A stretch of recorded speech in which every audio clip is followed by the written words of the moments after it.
Good morning, good morning. Today is Saturday the 9th. It is time for Swerv Fest Daytona.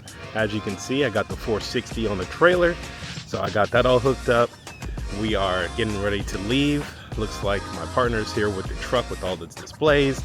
So we're gonna stop off, get some gas. Gotta stop at Buc-ee's. You know we gotta stop at Buc-ee's. So I'll check in with you guys.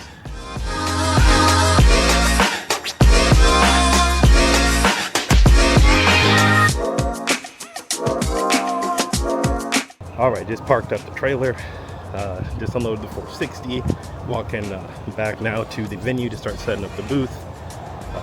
You know, when you got a truck and trailer, sometimes you got to park far away, but that's all good.